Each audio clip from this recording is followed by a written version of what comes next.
The crisis of credit, visualized.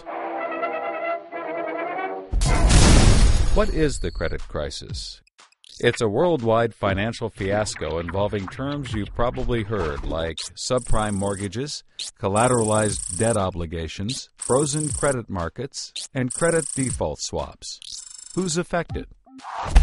Everyone. How did it happen? Here's how. The credit crisis brings two groups of people together, homeowners and investors.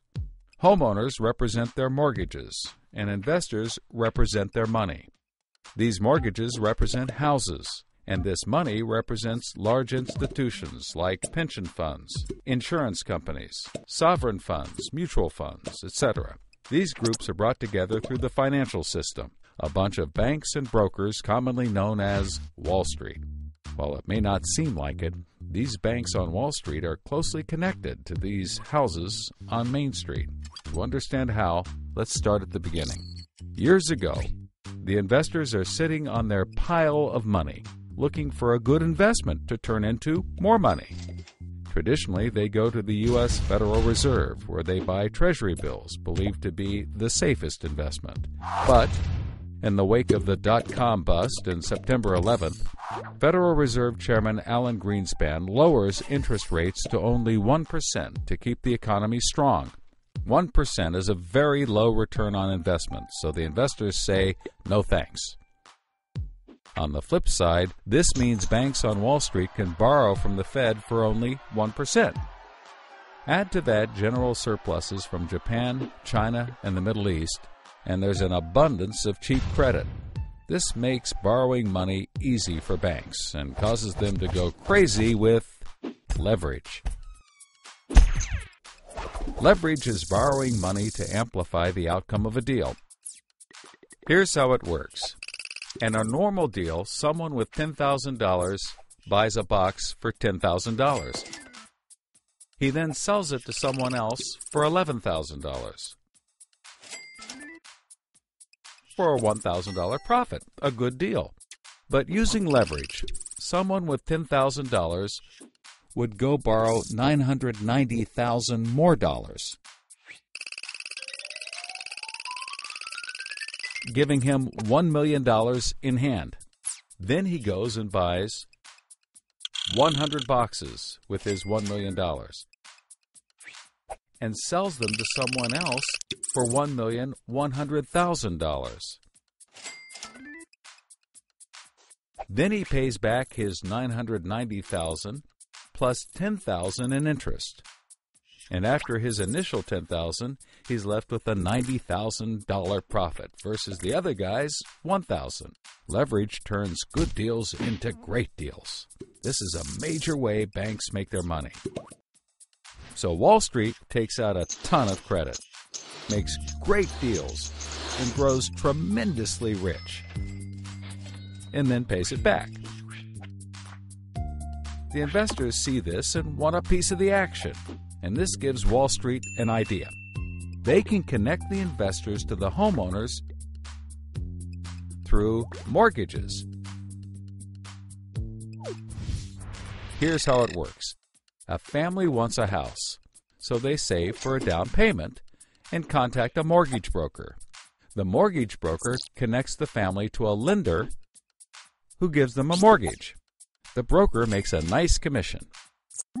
The family buys a house and becomes homeowners. This is great for them because housing prices have been rising practically forever. Everything works out nicely. One day, the lender gets a call from an investment banker who wants to buy the mortgage.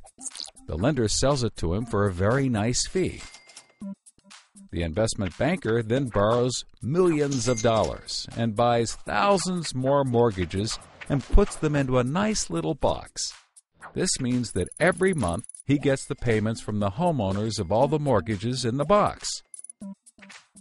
Then he sicks his banker wizards on it to work their financial magic, which is basically cutting it into 3 slices: safe, okay, and risky.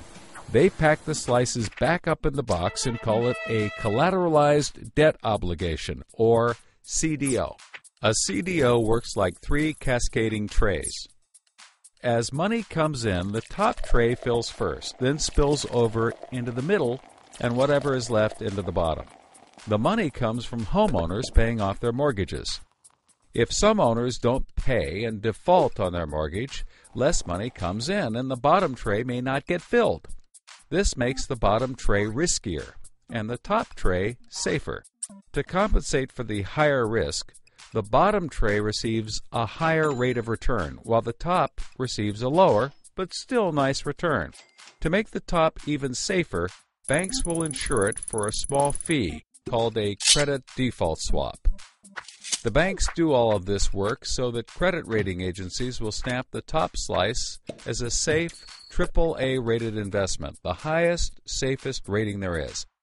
The OK slice is BBB, still pretty good, and they don't bother to rate the risky slice. Because of the AAA rating, the investment banker can sell the safe slice to the investors who only want safe investments. He sells the OK slice to other bankers, and the risky slices to hedge funds and other risk takers. The investment banker makes millions. He then repays his loans. Finally, the investors have found a good investment for their money, much better than the 1% Treasury bills.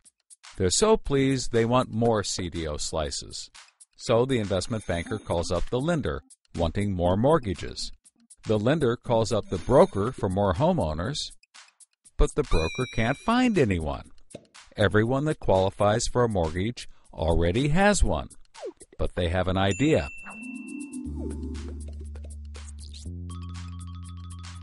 When homeowners default on their mortgage, the lender gets the house, and houses are always increasing in value. Since they're covered if the homeowners default, lenders can start adding risk to new mortgages, not requiring down payments, no proof of income, no documents at all. And that's exactly what they did. So instead of lending to responsible homeowners, called prime mortgages, they started to get some that were, well, less responsible. These are subprime mortgages. This is the turning point. So, just like always, the mortgage broker connects the family with a lender and a mortgage, making his commission. The family buys a big house. The lender sells the mortgage to the investment banker, who turns it into a CDO and sells slices to the investors and others. This actually works out nicely for everyone and makes them all rich. No one was worried because as soon as they sold the mortgage to the next guy, it was his problem. If the homeowners were to default, they didn't care. They were selling off their risk to the next guy and making millions, like playing hot potato with a time bomb. Not surprisingly, the homeowners default on their mortgage, which at this moment is owned by the banker. This means he forecloses and one of his monthly payments turns into a house. No big deal. He puts it up for sale.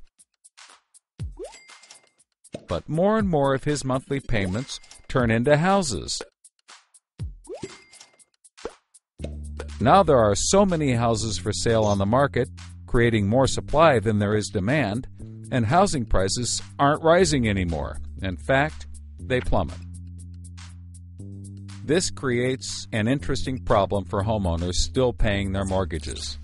As all the houses in their neighborhood go up for sale, the value of their house goes down, and they start to wonder why they're paying back their $300,000 mortgage when the house is now worth only $90,000. They decide that it doesn't make sense to continue paying, even though they can afford to, and they walk away from their house. Default rates sweep the country, and prices plummet.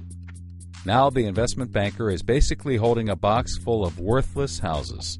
He calls up his buddy, the investor, to sell his CDO, but the investor isn't stupid and says, no thanks. He knows that the stream of money isn't even a dribble anymore. The banker tries to sell to everyone, but nobody wants to buy his bomb.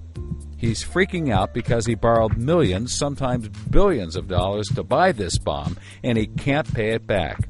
Whatever he tries, he can't get rid of it.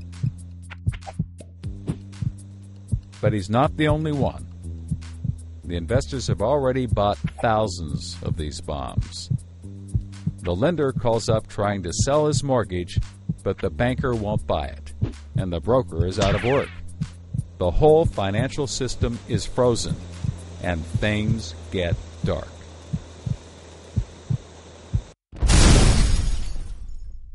Everybody starts going bankrupt. But that's not all. The investor calls up the homeowner and tells him that his investments are worthless. And you can begin to see how the crisis flows in a cycle. Welcome to the crisis of credit.